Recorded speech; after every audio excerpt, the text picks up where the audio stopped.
कल आज़ादी की लड़ाई में अपने क्रांतिकारी आंदोलन के माध्यम से सक्रिय योगदान देने वाले शहीद आजम भगत सिंह, राजगुरु सुखदेव का बलिदान दिवस है। उनके बलिदान दिवस के अवसर पर आम आदमी पार्टी जंतर मंतर पर सभा करने जा रही है। इस सभा के माध्यम से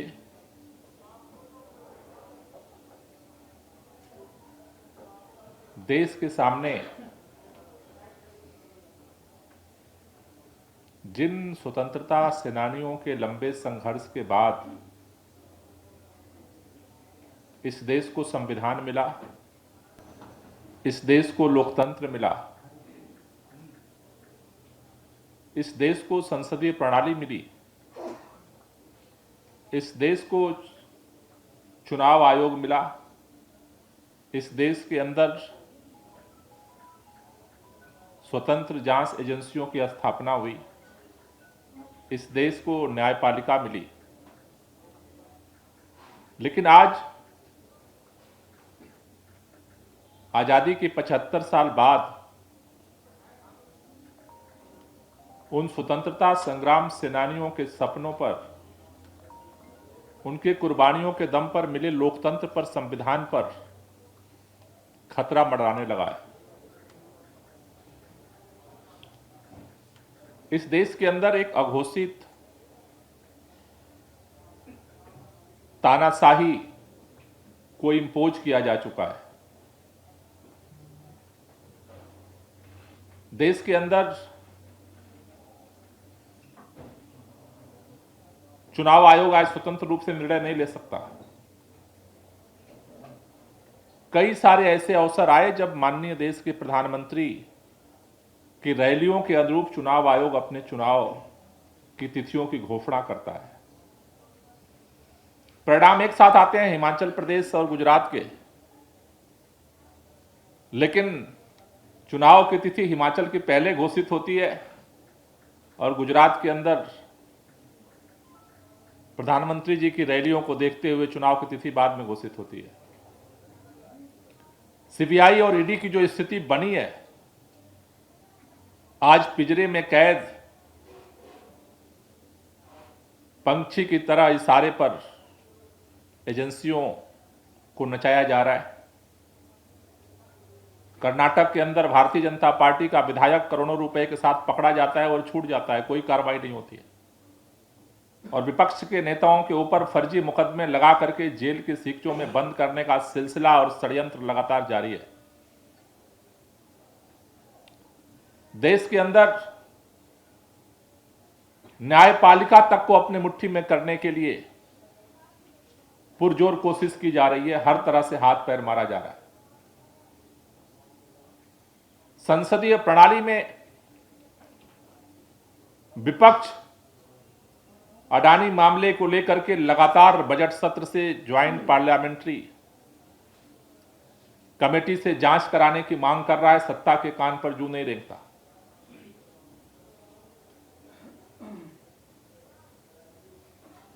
जो राज्यों में अलग अलग चुनी हुई सरकारें हैं, वो सरकारें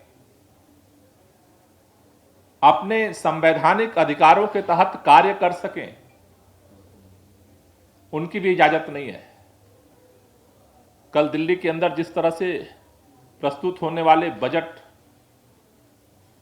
के पहले जो कुछ हुआ, जिस तरह से रोकने की कोशिश हुई, शायद ये भारत के इतिहास में पहली बार है, उसका इंतहा है। जिस तरह की परिस्थितियां पूरे देश में बनी है, उन परिस्थितियों को देखते हुए कल जंतर मंतर से सभा के माध्यम से आम आदमी पार्टी पूरे देश के अंदर मोदी हटाओ देश बचाओ के नारे के साथ आगे बढ़ने जा रही है। उस सभा में आम आदमी पार्टी के सभी विधायक, सांसद, कार्यकर्ता, हमारे राष्ट्रीय पदाधिकारी सम्मिलित होंगे। उस सभा को शहीद आजम भगत सिंह, राजगुरु सुखदेव को याद करते हुए दिल्ली के मुख्यमंत्री और आम आदमी पार्टी के राष्ट्रीय संयोजक श्री अरविंद केजरीवाल जी और पंजाब के मुख्यमंत्री श्री भगवंत मान जी उस सभा को संबोधित करेंगे।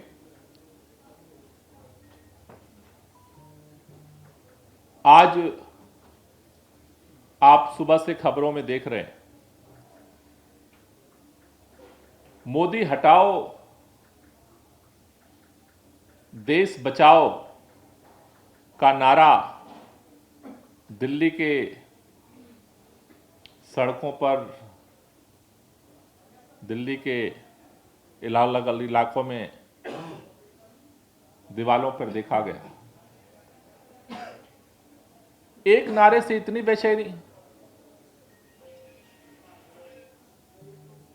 ये वही माननीय प्रधानमंत्री जी हैं। इस देश के अंदर 74 में छात्र आंदोलन के बाद जब इमरजेंसी की सिचुएशन बनी थी, लागू हुई थी,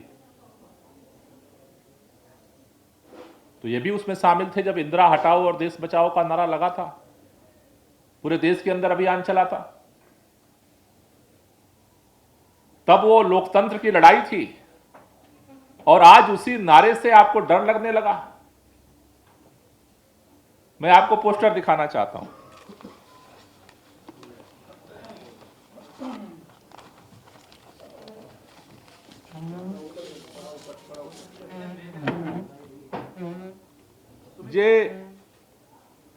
ये पोस्टर है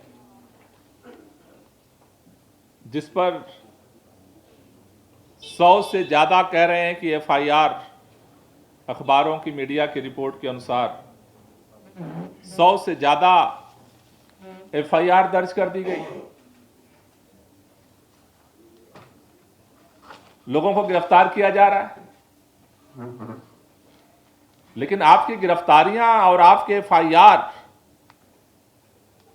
और पुलिस के दम पे अब आवाज ये दब नहीं सकती है, क्योंकि पूरे देश को एक बात समझ में आ रही है कि इस देश के अंदर लोगों ने जिन वादों के अनुसार आपको चुना, लोगों का शायद ये भ्रम था कि देश के अंदर नरेंद्र मोदी जी की सरकार आने के बाद बेरोजगारी खत्म होगी। नहीं हुई, नौजवान बेरोजगार घूम रहा है। देश के अंदर महंगाई खत्म हो गई, नहीं खत्म हुई, बढ़ गई महंगाई। देश के अंदर किसान अभी रामलीला मैदान में दोबारा आया। इतने बड़े आंदोलन के बाद आपने जो वादा किया वो धोखा मिला उसको। एमएसपी को लेकर के कल भी वो लड़ रहा था और आज भी वो लड़ने को मजबूर है। इस देश के अंदर मजदूरों के जो भी अधिकार थे, उन सारे कानूनों को समेट करके आपने 4 कानून में उनको बांध दिया। हर तरफ सरकार फेल है, और जब सरकार फेल है तो उसका समाधान निकालने की जगह लोगों को लगता था कि शायद इस देश के अंदर प्रधानमंत्री नरेंद्र मोदी बनेंगे तो देश की शिक्षा व्यवस्था के हालात बदलेंगे, और वो संभव है। दिल्ली के अंदर अगर बदल सकते हैं तो देश में बदल सकते थे। स्वास्थ्य के हालत अगर दिल्ली में बदल सकते हैं तो देश के अंदर बदल सकते थे। दिल्ली के अंदर अगर मिनिमम वेज बढ़ सकते हैं तो देश के अंदर भी बढ़ सकते थे। और इन सारा करने के बाद भारतीय अर्थव्यवस्था पीछे जा रही है, और दिल्ली ये सारा सुविधा देने के बाद भी बजट आगे जा रहा है। तो पूरे देश के अंदर निराशा है, और ऐसे में अगर देश के प्रधानमंत्री को लगता है कि अगर कोई आवाज न उठे इसलिए विपक्ष की आवाज को ही खत्म कर दो, पूरे देश के अंदर चौतरफा हर तरह से लोकतांत्रिक आवाज के दमन की प्रक्रिया चल रही है। ऐसे में एक 100 बार नहीं 1000 एफआईआर आप करवा लीजिए, कल से जंतर मंतर पे मोदी हटाओ देश बचाओ का नारा गूंजेगा और ये पूरे देश में जाएगा। आपको जितनी एफआईआर करानी है, जितने आपके मुकदमे करने हैं, जितनी गिरफ्तारी करना है, आप करवा लीजिए। लेकिन अब देश आपकी तानाशाही को बर्दाश्त करने को तैयार नहीं है। अब सारी हदें पार हो चुकी हैं। अब कोई उम्मीद नहीं बची है कि आप सुधार करेंगे। कुछ घटनाएं होती हैं, लोगों को लगता है कि शायद एक्सीडेंटल हो गई, चलो भूल चूक में हो गई, आगे ठीक हो जाएगी। लेकिन अब सिलसिलेवार तरीके से जिस तरह से सभी संस्थाओं पर चौतरफा हमला हो रहा है, उन्हें खत्म करने की कोशिश हो रही है। लोगों के मन में एक दहशत पैदा करने की कोशिश हो रही है कि जो बोलेगा वो जेल जाएगा। ऐसे में अब देश के सामने एक ही समाधान है कि अगर स्वतंत्रता सेनानियों की विरासत को बचाना है, देश के संविधान को बचाना है, देश के लोकतंत्र को बचाना है, देश की संस्थाओं को बचाना है, देश को तरक्की के रास्ते पर ले जाना है, तो एक ही रास्ता है, मोदी हटाओ देश बचाओ। और इसी नारे के साथ कल आम आदमी पार्टी अपने अभियान की शुरुआत करेगी और जो मिशन 2024 तक जाएगा। Thank you. कोई क्वेश्चन हो तो ले।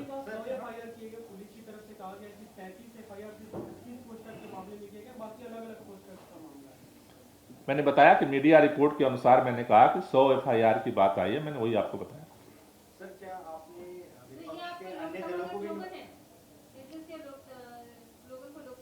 जी सर, क्या आपने विपक्ष के अन्य दलों को भी इनवाइट किया इसके लिए? क्योंकि आप लगातार एक क्या उनको इनवाइट किया सभा के लिए? नहीं, कल आम आदमी पार्टी की सभा है और इसमें आम आदमी पार्टी के लीडर्स, आम आदमी के मुख्यमंत्री इसमें शिरकत करेंगे और ये सिलसिला कारवां आगे बढ़ेगा तो और लोगों के साथ भी संवाद होगा। ये आंदोलन कल एक दिन का रहेगा या आगे? नहीं, आंदोलन नहीं है, ये सभा है, ये मुहिम है। कब तक? एक दिन का है? कल एक दिन का, कल एक दिन की सभा है।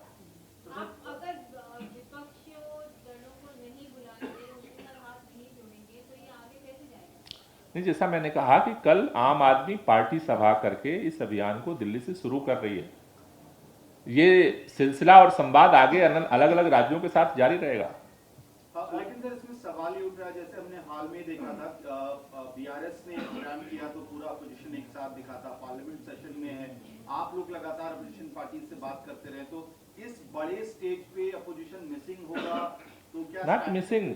आम आदमी पार्टी एक पार्टी है और उस पार्टी अपने मिशन को लेकर के दिल्ली के अंदर आगे बढ़ रही है। हर राज्य के अंदर अलग अलग पार्टियां अपने तरह से अपने अभियान को लेकर आगे बढ़ रही हैं और ये आम आदमी पार्टी कल से अपना अभियान शुरू कर रही है। आगे अन्य पार्टियों के साथ जैसे संवाद चल रहा है जारी रहेगा। आपने कहा कि देशव्यापी होगा, तो कल दूसरे राज्यों में भी ऐसी आम आदमी पार्टी के लोग कल दूसरे राज्यों के भी कार्यकर्ता उसमें शिरकत करेंगे। अच्छा, दिल्ली करेंगे। ये देश भर के कार्यकर्ता यहाँ दिल्ली पहुंचने वाले हैं? देश भर के भी जो प्रमुख कार्यकर्ता है वो आएंगे, शामिल होंगे। बीपीआरडी डाटा इकट्ठा कर रहा है, छोटी प्रेसों का भी, मौजपुर में भी लोगों को फोन आए हैं, देहरादून में भी आए हैं, मुझे भी फोन आया है कि आप बताइए कहाँ प्रेस है आपकी, फोन नंबर दीजिए, मालिक का नाम दीजिए। तो इससे लोग डर रहे हैं, परेशान हो रहे हैं, उनके लिए भी कुछ बोलिए। नहीं, मैंने तो कहा कि ये तो देखो, जो अघोषित इमरजेंसी है वो सारे लक्षण उसी के हैं कि कोई बोल ना दे कुछ। भाई, इस दिल्ली के अंदर ये प्रेस को डराने की कोशिश हो रही है कि उनके इशारे के बगैर कुछ छप नहीं सकता। वीकली अखबारों को भी फोन आ रहे हैं, वो हर जगह आ रहे हैं, वीकली अखबारों को आ रहे हैं, यूट्यूब चैनल्स को आ रहे हैं, सोशल मीडिया को आ रहे हैं, हर तरह से चीजों को अघोषित तौर पर कंट्रोल करने की कोशिश हो रही है। दिल्ली के अंदर आप अगर आज की तारीख में दिल्ली की सड़कों पे घूमेंगे तो हजारों पोस्टर भारतीय जनता पार्टी ने लगाए हुए हैं।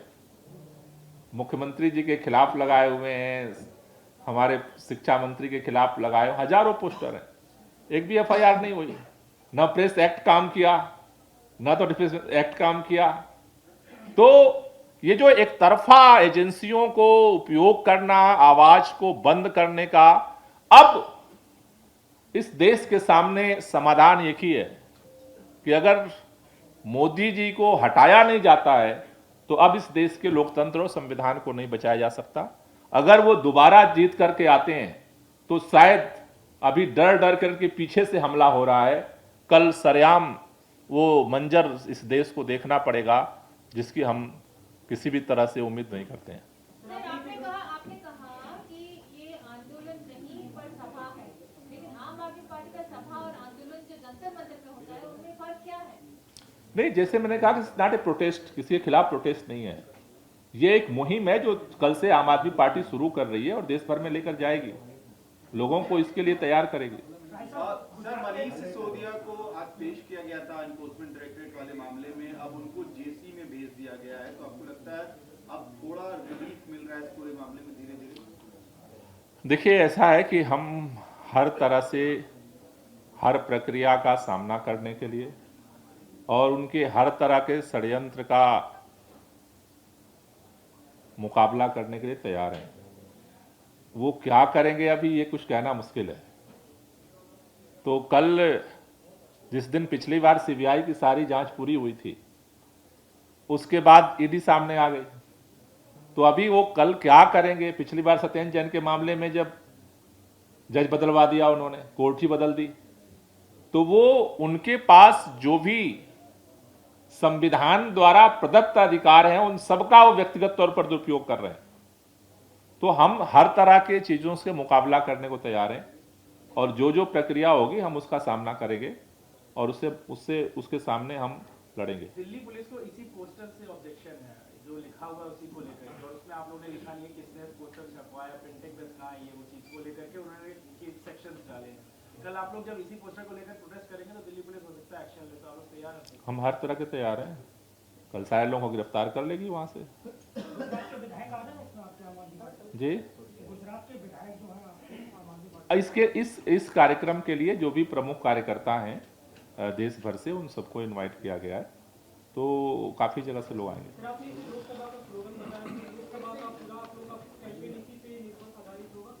सबसे प्रमुख कैंपेन तो इसी पर होगा, सबसे प्रमुख कैंपेन केंद्रीय नारायण होगा। शुक्रिया।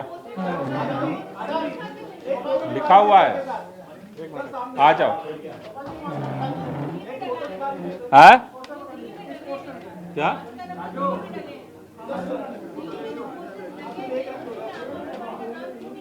अरे लिखा हुआ है आम आदमी पार्टी का नाम, आओ देखो।